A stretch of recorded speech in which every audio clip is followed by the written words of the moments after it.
This is Tales from the Cube, a podcast about call centers, what it's like to work in them, the good, the bad, the ugly, the funny and not so funny side of what it's like working in a call center. Wow, look at this. Episode 20 is here. Our episode number is 23020, and that's about to hit the podcast feed. My name is Cliff. Welcome to Tales from the Cube. In the preamble, I mentioned that we talk about the good, the bad, and the ugly of call centers, and of course the funny things that happen as well. That is the focus of this episode.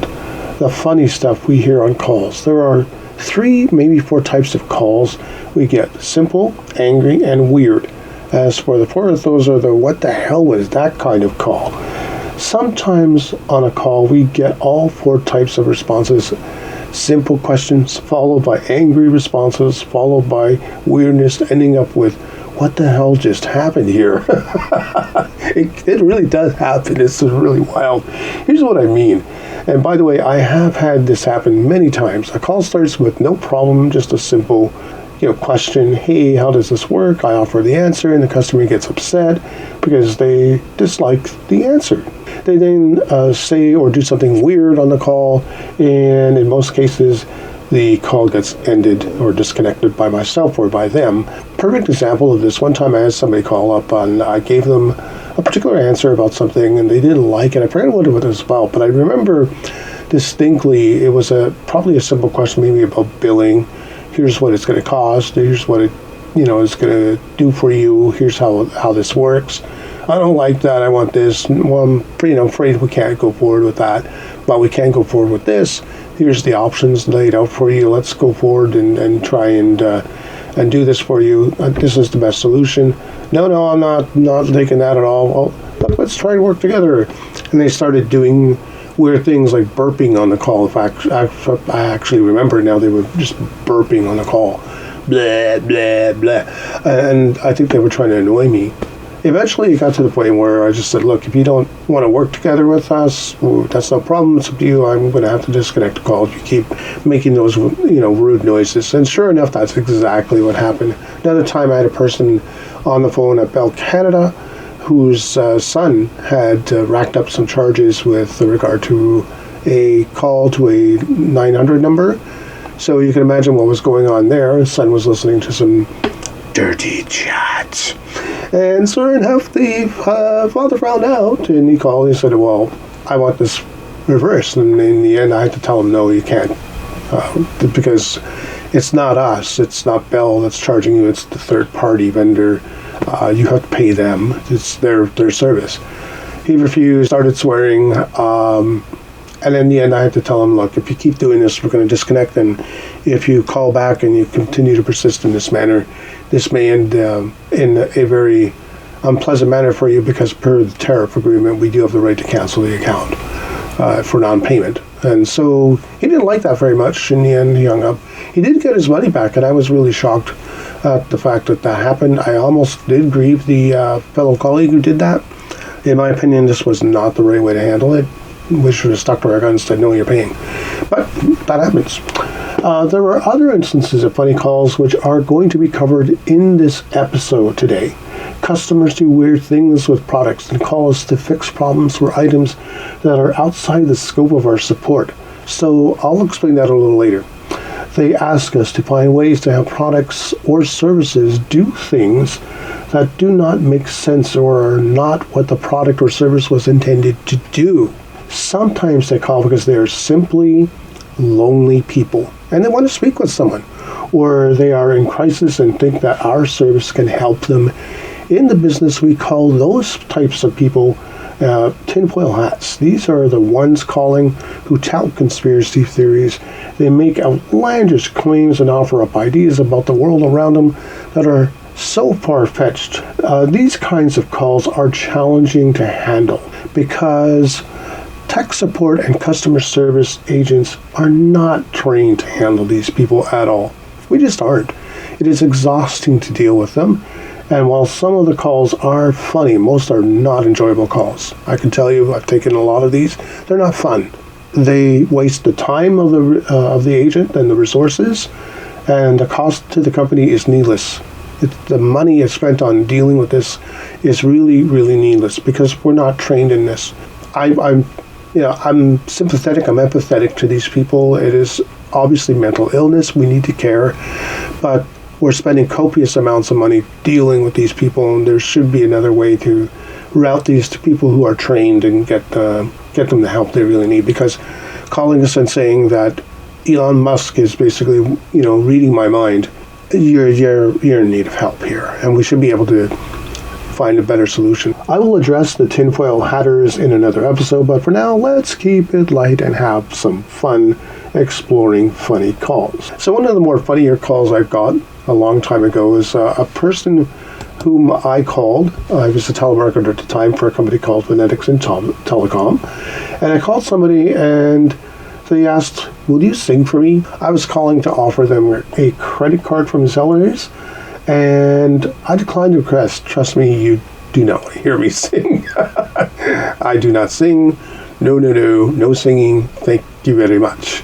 Also, during the same campaign, I had a person answer the call. When I told them what the call was about, they insisted that they were not there.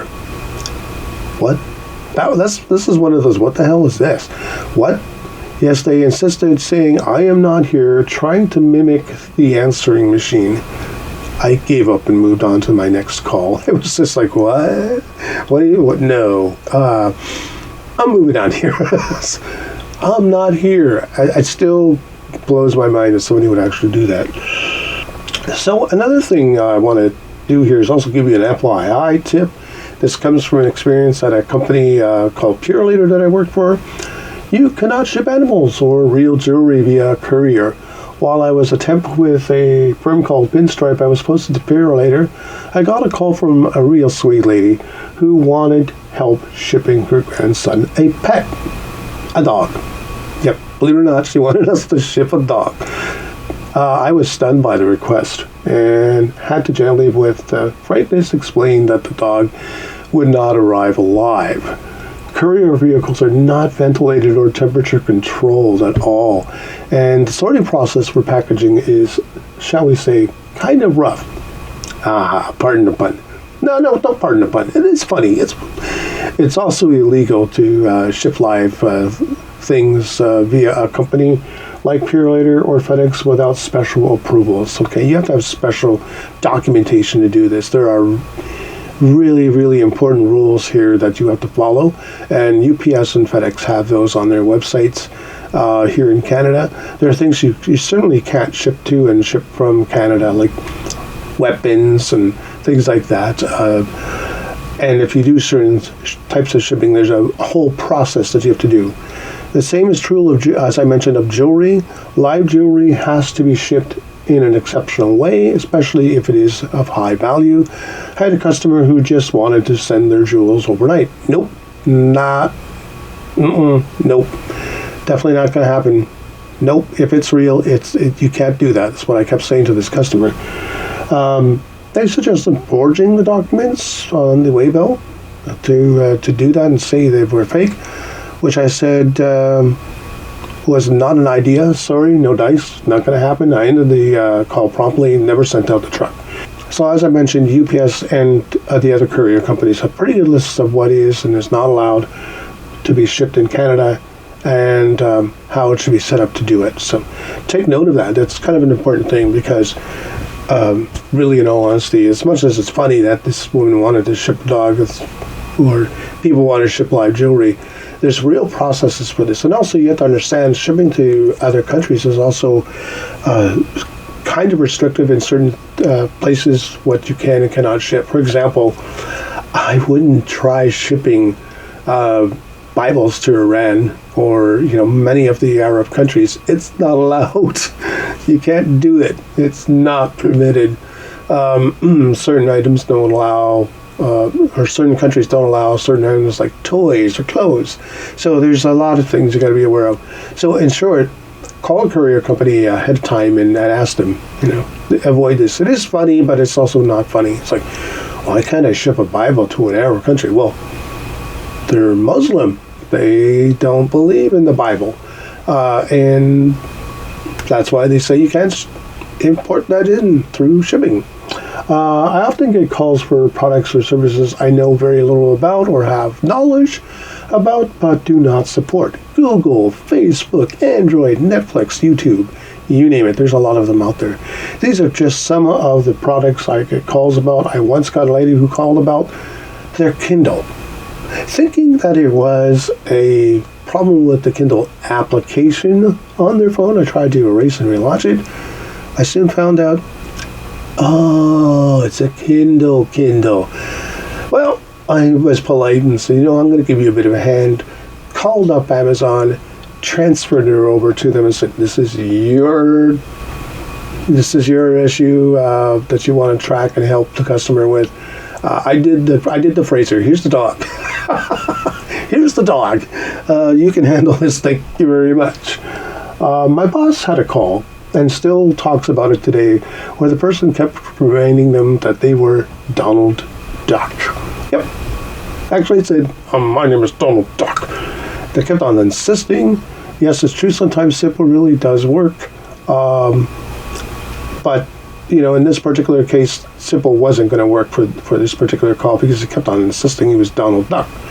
And at the end of the day, my boss had to say, do you have an issue that we can work on? My name is Donald Duck. And he simply gave the case number and disconnected the call. So as I mentioned, yes, it's true. Sometimes simple really does work. I cannot tell you how many times I have said, let's turn the device off and back on. And the issue goes without saying to a resolved state. Or ask that the device is plugged in. Yep, that's a thing. Many times I've had this happen where I get a call and, well, this particular app is not working. Okay, let's close and restart it, or let's shut off the computer and restart it, or I'm not getting a notification on my device, or I don't know why this particular feature isn't working. Have you tried turning it off and back on? One of the steps, absolutely, is to turn the product off and back on, see if it will work. Then, of course, there is the question: do you know who I am? Do you know who I am? Let me touch the screen and see if this is going to be something that I will get. Just so you know, we are not swabbies. We are not people that can touch the screen and get information about you. You need to tell us. And by the way, I get people all the time who will say, I'm an important figure. Recently I had a customer who was saying that they have millions of files and they need to make sure that their computer works fine. Because I'm this person and I'm that type of person and I have millions of files that I need to basically access and my computer isn't running the way it's supposed to. I'm important. Let's be frank about this. Well, that was kind of funny and I just sort of chuckled and yeah, you're special, all right. The thing of it is this. No. No. You're just an ordinary person calling us on our main line. If you're calling the main line of a customer service line, generally speaking, you are not a VIP person. VIP is really high, have special numbers that companies will give them to call, and they get specialized trained advisors or agents. Now, I don't know if my current company that I work on behalf of does, but I'm pretty sure they do. There's special numbers you can call that are not offered to the general public. These are for VIPs. So if you're calling and you're saying, I'm really important, I'm just gonna chuckle and go, yeah, you're important, all right. You're calling my main line. You're just like everybody else. You're getting the same cookie cutter service that I'm going to give to the next customer who is basically on the street living in a tent. Okay. It's funny in a lot of ways to hear how people tend to think they're important. In other ways, it's like, yeah, okay. Just let's move on. Let's try and help you out. But you don't have millions of files and you're not that special. So let's move on. Other customers always tell us that the customer is always right. Yeah. Other customers will call in and they'll say, the customer's always right. Well, yeah, you are right. As I pointed out in a couple of episodes, that yes, the customers are always right. But once I had a lady call me, and at one point she said that my job was to service her because a customer's always right. Let me rephrase that, or let me put that again to you. She stated that my job was to service her. Yeah, oh my, I had to hold my tongue for that one. I came so close to saying you know, what I wanted to say, which is that would be pretty costly. I charge an extreme amount per hour for that kind of service. You can imagine what I was thinking of offering. So it really was kind of weird. At another company, we had a customer, the customer's always right, who was demanding a new pizza because they stuffed theirs down their pants. No. No, that didn't happen. We didn't send out a new pizza. In fact, we just simply started laughing, and that was the end of that call. It was another agent who took it, but I heard about it, and I just was almost on the floor laughing.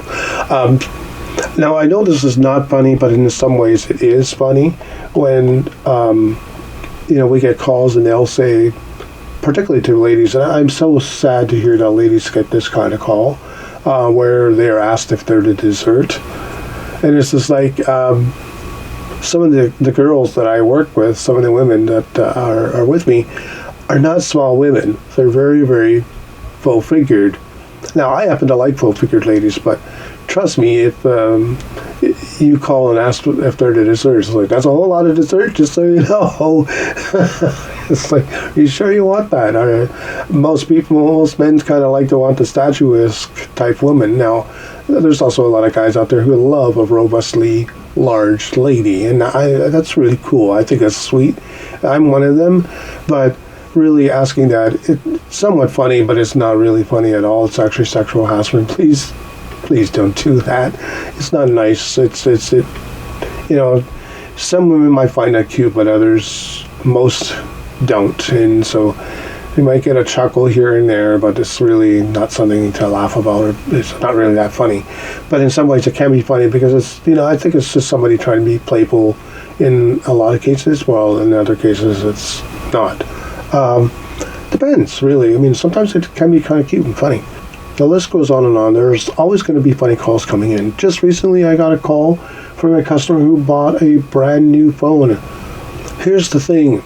It was actually a phone that has an IMEI number that's banned, blacklisted for non-payment. What? The phone is new. It's actually a new phone that has been sent to this customer. It's literally out of the factory, and it has an IMEI number that is banned. So something went terribly wrong here, and that is just, totally wackadoodle. That's one of those weird but funny kind of calls. I was like, that's strange. It's kind of funny in a lot of ways. Like, how do we do that? How did that happen? The list of all requests, weird things, and silly questions that come up are always growing. It's just amazing. The lineup of calls that come in that could be considered as funny is just always growing. And I could line up a half dozen of my colleagues, and they would all have funny calls to talk about. I am also including a couple of links to other sources here that talk about this kind of stuff and tell stories about what's going on in call centers and the funny things that people experience.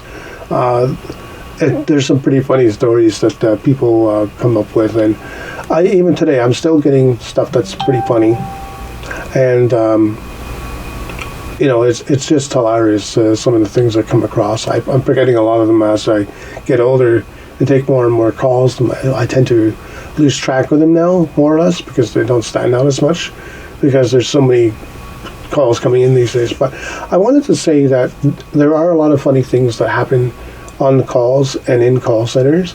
And if you want to share some of your stories with me, email us at 4eyesfreelancing@gmail.com. That is spelled out as 4 EYES freelancing FREELANCING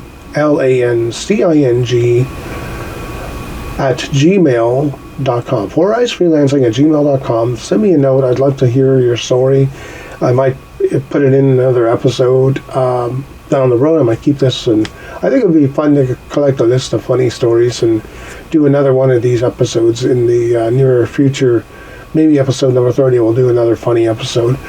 For now, though, I'm going to actually exit out here and continue on with my day. Thank you so much for tuning in to Tales from the Cube. Please share and like this episode amongst your friends and family, and I will see you around in the next episode. Take care of yourself. We'll see you soon.